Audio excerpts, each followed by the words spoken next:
Laura stood at the window of her Victorian-era home, her fingers tracing the intricate woodwork her grandmother had so lovingly maintained.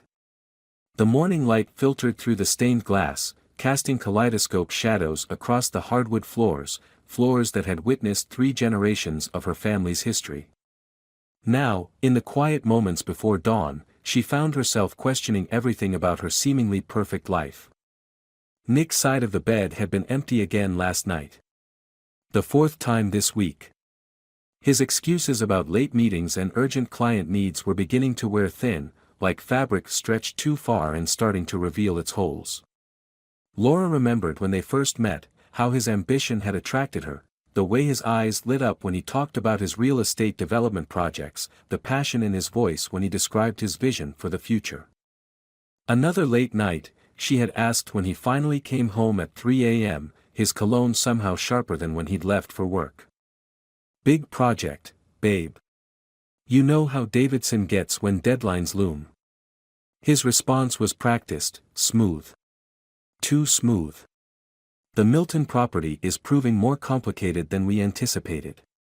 Laura nodded, pretending to accept the explanation while her mind catalogued the inconsistencies, the fresh shirt he hadn't left home wearing, the slight smudge of lipstick on his collar, so faint it could be dismissed as a trick of the light. She thought about the home they shared, her grandmother's legacy that had become their sanctuary. Or so she had thought. The changes had been subtle at first. Nick's growing interest in the house's financial documents. His casual questions about the property's value. The way his eyes lingered on the antique fixtures and original moldings, no longer with appreciation but with calculation. Looking back, Laura could see the signs she'd chosen to ignore. "You're being paranoid," she whispered to herself, but the words felt hollow. Her best friend Sarah's voice echoed in her mind, "Trust your gut, Laura. It never lies." The sound of Nick's car pulling into the driveway pulled her from her reverie. It was barely 6 a.m., an unusual time for him to return. Through the gauzy curtains, she watched him step out, his movements careful, deliberate. He wasn't alone. A woman emerged from the passenger side, her sleek business suit and perfectly coiffed hair a stark contrast to Laura's morning robe. Laura's heart hammered against her ribs as she watched them talk, heads close together, sharing what appeared to be an intimate moment. The woman handed Nick a folder, their fingers lingering during the exchange. Even from this distance, Laura could see the familiarity in their body language, the kind that only comes from spending countless hours together. The scene below felt surreal, like watching a movie about someone else's life falling apart. But this was her life, her home, her marriage unraveling in the pale morning light.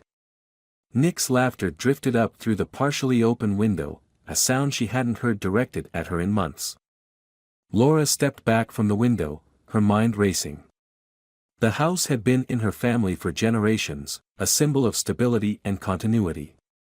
Now it felt like a stage set for a drama she never wanted to be part of. She moved to her grandmother's antique desk, pulling out the property documents she'd started gathering after Nick's behavior first triggered her suspicions. As she spread the papers across the desk's worn surface, a small notation caught her eye, something she hadn't noticed before. A recent modification to the deed, dated just 3 weeks ago. Her hands trembled as she pulled up her banking app, scrolling through recent transactions. There it was, a series of large transfers she hadn't authorized, each one carefully timed to avoid immediate notice. The sound of the front door opening sent her scrambling to return the documents to their hiding place. Nick's footsteps on the stairs were measured, unhurried, the pace of a man who believed his performance was flawless.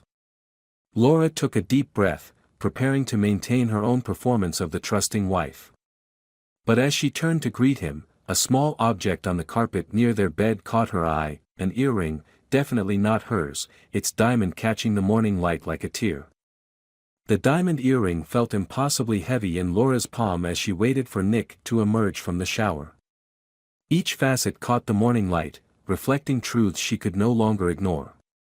The bathroom door opened, releasing a cloud of steam and the scent of his expensive body wash, a Christmas gift she'd given him, now tainted by the knowledge that another woman might have enjoyed its fragrance. "Sleep well?" Nick asked casually, toweling his hair.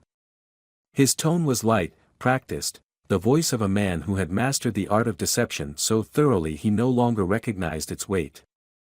Laura rolled the earring between her fingers, watching his face. "Interesting morning," she said, keeping her voice steady. "I had quite a show from the bedroom window."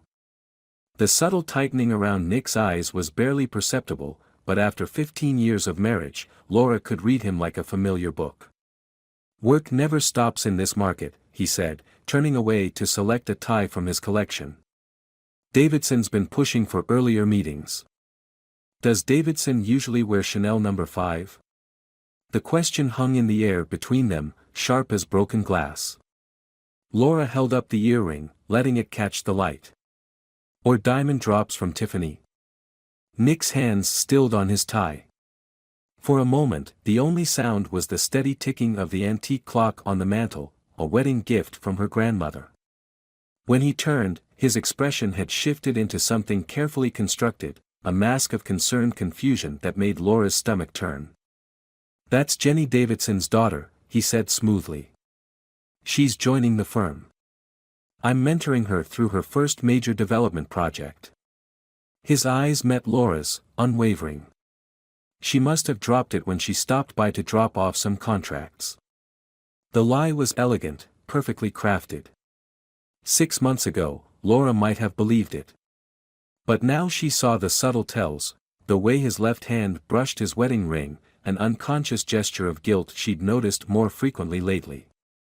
"Interesting," Laura said, walking to her grandmother's vanity. She opened the jewelry box, removing a familiar business card. "Because when I called Davidson Properties last week, they'd never heard of her." She watched Nick's reflection in the mirror, noting how his confident facade cracked slightly. "In fact, they mentioned they haven't worked with you since March." Nick's expression hardened, the mask of concern giving way to something colder. "You've been checking up on me?" His tone carried an edge of accusation, as if her investigation was the betrayal. "Going through my things, making calls to my clients." "Going through your things?" Laura repeated, a bitter laugh escaping her lips. "Like you went through the house deed? The bank statements?" She turned to face him directly. "Or should we talk about the mortgage refinancing application I found hidden in your desk drawer?" The silence that followed was deafening. Nick's facade crumbled completely, replaced by a calculating look that made him almost unrecognizable.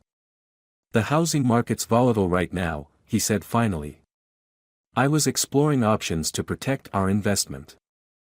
"Our investment?" The words tasted like ash in her mouth. "This is my family's home, Nick. My grandmother's legacy. A legacy that's wasting away," he shot back, his true colors emerging. "Do you know what this property could be worth with proper development? Instead, it's sitting here, tied up in sentimental value while the market passes us by." Laura felt a strange calm settle over her, the kind that comes with absolute clarity. "And I suppose your meetings with mystery women in designer suits are all about proper development?" Nick's expression darkened. "You don't understand business, Laura.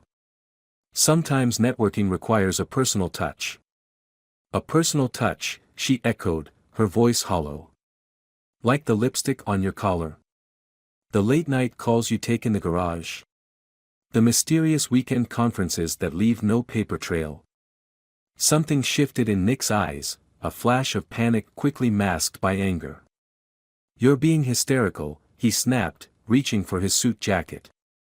"We can discuss this later when you're thinking rationally." Laura moved to block his path to the door. "We'll discuss it now," she said firmly. "Starting with why there's a second mortgage on my house that I never signed for." Nick's composure slipped entirely. "Your house," he sneered. "I've spent years managing our finances while you played house in this museum piece. Everything I've done has been for our future." "Our future," Laura repeated softly, the words heavy with realization. "Tell me, Nick, in this future you're planning, am I even in it? The question hung between them like a suspended blade. Nick's silence was more damning than any answer could have been. Laura watched as he checked his phone, his face illuminated by the screen's glow. A text message preview caught her eye, a name she didn't recognize, followed by words that made her blood run cold. Documents are ready. Buyers confirmed. In that moment, Laura understood with perfect clarity that the man standing before her was a stranger wearing her husband's face. The betrayal wasn't just about the other woman or the financial deceptions, it was about the systematic dismantling of everything she held dear, orchestrated by someone she had trusted completely. She stepped aside, letting him pass.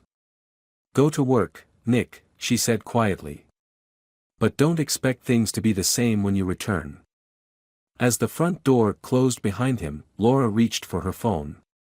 Her hands were steady as she dialed her friend Sarah's number, a bankruptcy attorney whose card she'd kept as a just-in-case measure.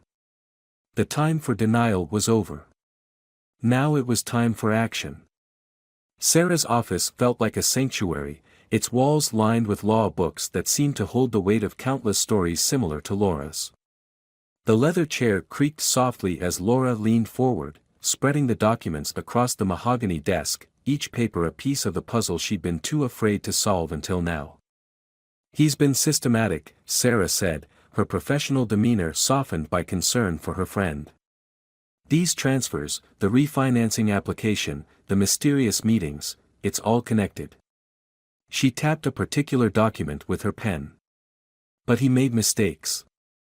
Arrogance usually leads to carelessness." Laura traced her finger along the deed to her grandmother's house, feeling the raised seal under her fingertip. "I kept telling myself I was imagining things," she admitted. "Even when the signs were right in front of me. How could I have been so blind?" Sarah's response was gentle but firm. "Because trust isn't blindness, Laura. It's strength. He didn't betray you because you trusted, he betrayed you because he's a fraud. There's a difference." The words settled into Laura's consciousness, shifting something fundamental in her understanding. She thought about the morning's confrontation, how Nick's mask had finally slipped to reveal the stranger beneath. "He called it a museum piece," she said quietly. "The home where my grandmother raised 3 children alone after my grandfather died.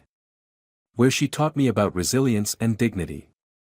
Sarah nodded, understanding the weight of the heritage at stake. "Tell me about the woman you saw him with." "Professional, polished, probably mid-30s, Laura recalled.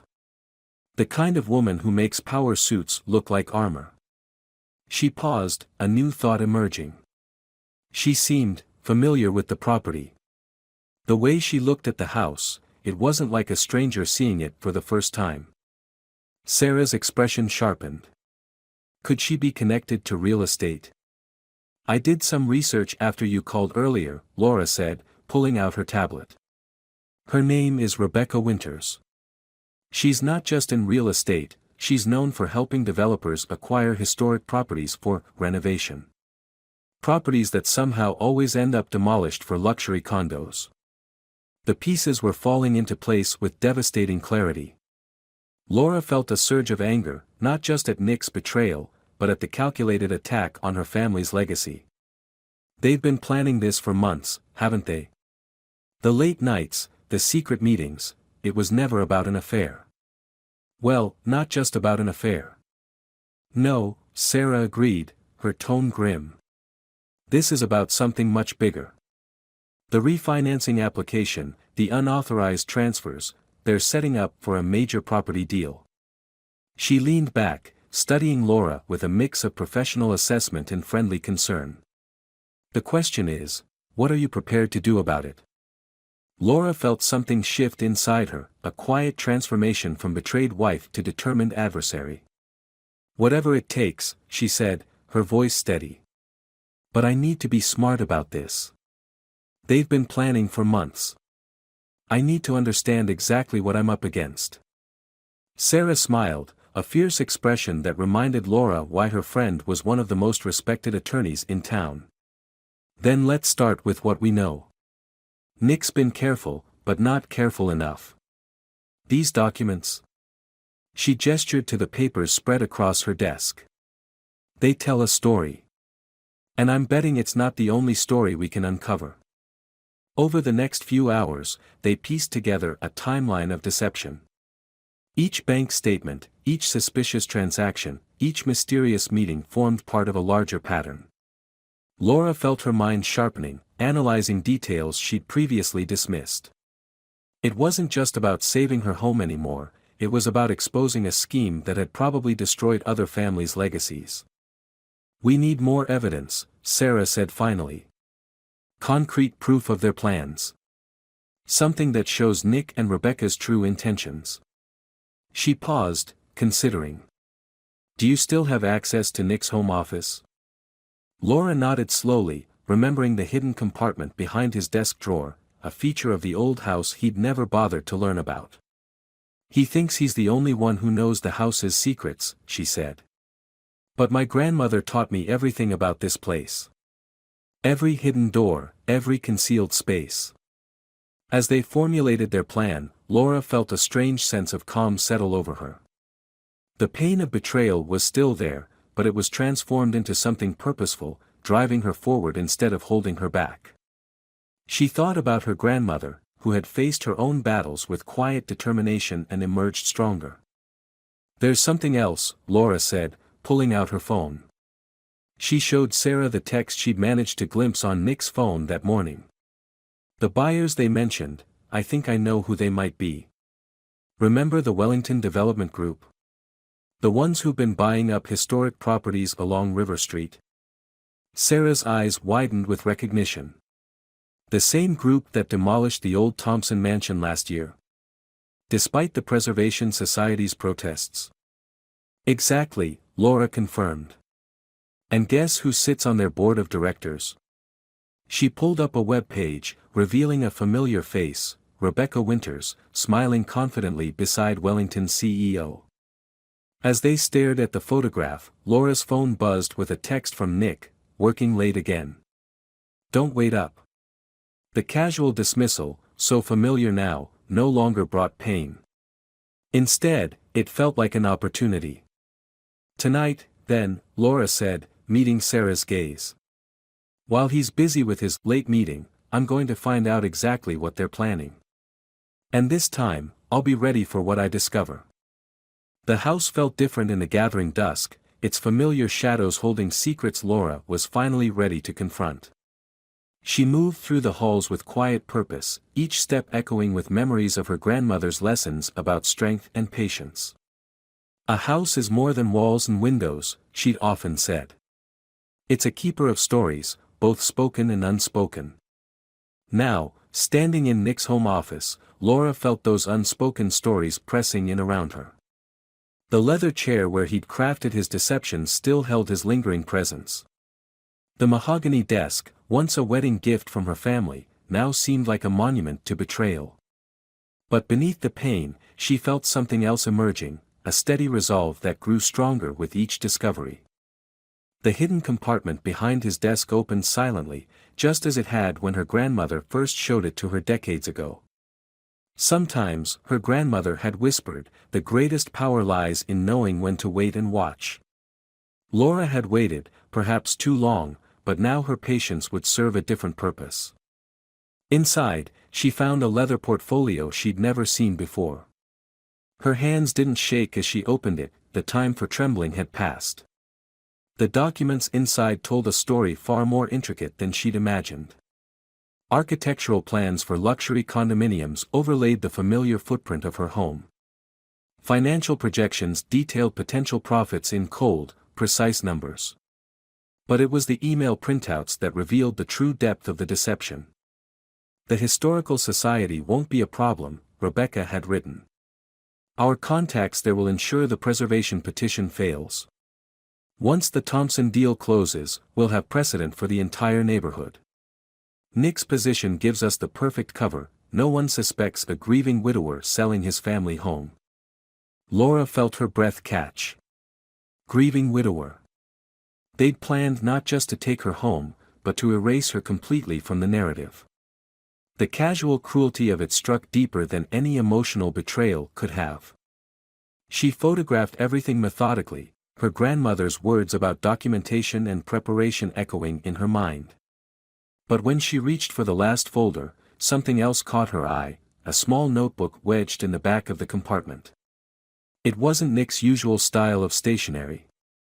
Opening it, she recognized her grandmother's handwriting immediately. "To my dearest Laura," the first page read, "I leave these notes knowing that someday you might need them.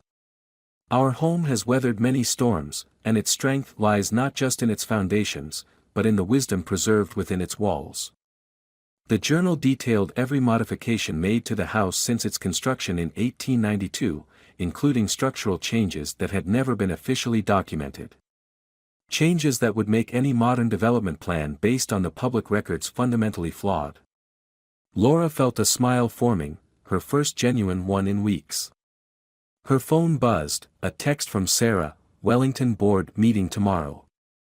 Rebecca presenting major acquisition plans. Nick confirmed attending." Laura's response was quick, "Found everything.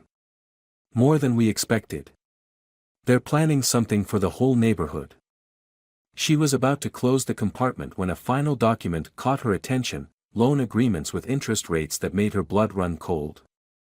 Nick hadn't just mortgaged their future, he'd done it at terms that would ensure default. The pieces clicked into place. They weren't just planning to take her home, they were orchestrating a financial collapse that would force a sale. The sound of a car door closing outside froze her in place. Through the office window, she saw Nick's familiar silhouette, but he wasn't alone. Rebecca's distinctive laugh carried through the evening air. They were coming inside, together, thinking the house was empty. Laura moved swiftly but silently, her grandmother's lessons about the house's quirks serving her well. From the hidden alcove in the hallway, she could hear their conversation clearly as they entered the foyer. "Everything's proceeding perfectly," Rebecca was saying. "The board is ready to move. Once the Historical Society signs off next week, nothing can stop the development." "Laura suspects something," Nick replied, his tone dismissive. "But she has no idea about the bigger picture. By the time she figures it out, it'll be too late."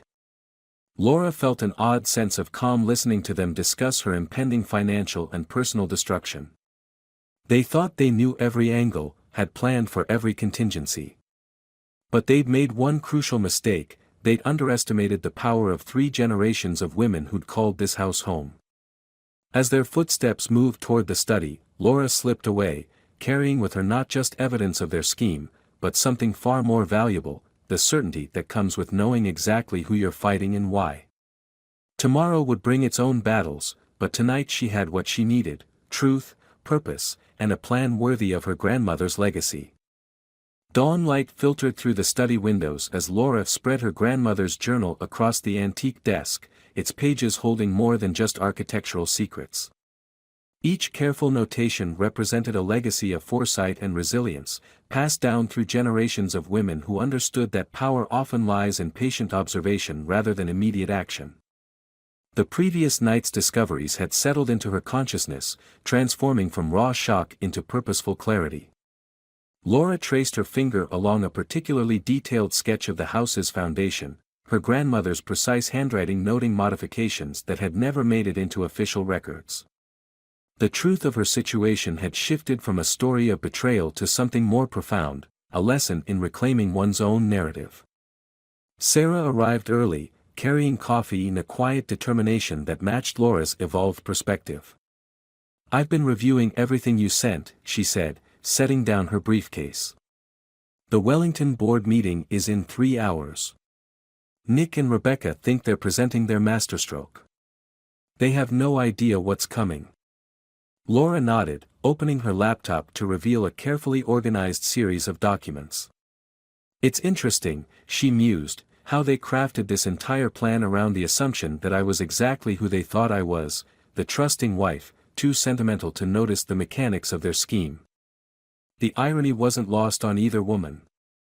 Nick's carefully constructed fraud had relied heavily on Laura's perceived weaknesses, her attachment to family history, her trust in their marriage, her supposed naivete about business matters. But those very qualities had given her the tools to unravel their plan. The Historical Society meeting was fascinating, Sarah remarked, pulling out her notes. Their inside contact. Turns out he never officially filed the preservation review documents. Every decision they've made is based on the assumption that this house's structural plans match the public records. Laura allowed herself a small smile, thinking of her grandmother's meticulous documentation. They saw what they expected to see, a simple Victorian house, valuable only for its location and potential development opportunities. They never bothered to look deeper. As they refined their strategy, Laura felt a sense of peace settling over her. This wasn't about revenge or even justice in the conventional sense. It was about honoring truth, both the truth of her house's history and the truth of her own capacity for strength. The phone calls began at 9. First, the Historical Society, where Laura presented her grandmother's detailed records of architectural modifications, changes that would make Wellington's proposed development structurally impossible without millions in additional engineering costs. Then the Preservation Board, where Sarah's carefully prepared documentation revealed how Nick and Rebecca's scheme violated multiple zoning regulations. The beauty of truth, Sarah observed, watching Laura handle each call with composed precision, is that it doesn't need elaborate manipulation to be effective. It simply needs to be revealed at the right moment. By 11, Laura had emails from 3 members of the Wellington board requesting private meetings. Rebecca's carefully orchestrated presentation was unraveling before it had even begun. Nick's frantic texts started shortly after, first demanding, then pleading for Laura to call him back. He's realizing, Laura said, setting her phone aside, that every assumption he made about me was wrong. That's the real revelation here, not just his betrayal, but his fundamental misunderstanding of who I am. Sarah squeezed her friend's hand. And who are you, Laura? Now that you've seen the full picture. The question deserved careful consideration. Laura walked to the window, looking out at the garden her grandmother had tended for decades. I'm someone who understands that strength doesn't always announce itself, she said finally. Sometimes it waits, observes, and chooses the precise moment to emerge. A text from their contact at Wellington confirmed that the board meeting had been postponed indefinitely. Nick's dream of leveraging his marriage for a lucrative development deal was crumbling, not through dramatic confrontation, but through the quiet power of revealed truth. We should head to the bank, Sarah suggested, gathering their documents. The fraud department is expecting us. After that, the district attorney's office wants to discuss the forged mortgage documents. Laura nodded, picking up her grandmother's journal.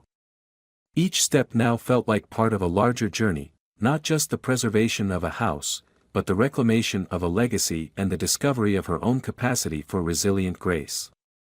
As they prepared to leave, Laura paused in the foyer, looking up at the stained glass window that had witnessed so many chapters of her family's history. In its colored light, she saw not just the reflection of past struggles and triumphs, but the promise of futures yet to be written, futures shaped not by betrayal and deception, but by the enduring power of truth patiently revealed. The front door opened onto a bright autumn morning, and Laura stepped forward into it with quiet confidence. The next few hours would bring their own challenges, but she was ready for them. Not because she had become someone different, but because she had finally recognized who she had been all along, a woman of depth, resilience, and carefully considered purpose. The afternoon sun painted long shadows across the emptying rooms of Laura's family home, each beam of light illuminating dust motes that danced like memories in the air. The past month had unfolded not with the dramatic confrontations she'd once imagined, but with the quiet inevitability of truth coming to light. Nick's carefully constructed world had crumbled not through explosive revelation, but through the steady erosion of his deceptions. The Wellington Board's emergency meeting had exposed the scheme's fundamental flaws, leading to Rebecca's swift resignation and Nick's professional disgrace. Yet Laura found no satisfaction in their downfall, only a deep appreciation for the lessons hidden within the experience. Standing in her grandmother's study, now mostly packed in preparation for what came next. Laura ran her fingers along the worn desk edge. Sarah's footsteps in the hallway announced her arrival, bringing with her the final paperwork that would close this chapter of their lives. "The sale to the Preservation Trust is complete," Sarah said, her voice carrying both professional satisfaction and friendly concern. "They're committed to maintaining the house as a historical landmark and community center. Your grandmother would have loved that." Laura nodded, picking up the last framed photograph from the desk, 3 generations of women standing proudly on these very steps. "She always said this house had more stories to tell," she mused. "I don't think even she could have predicted this one." The decision to sell hadn't come easily, but it had come with the kind of clarity that only emerges after deep reflection.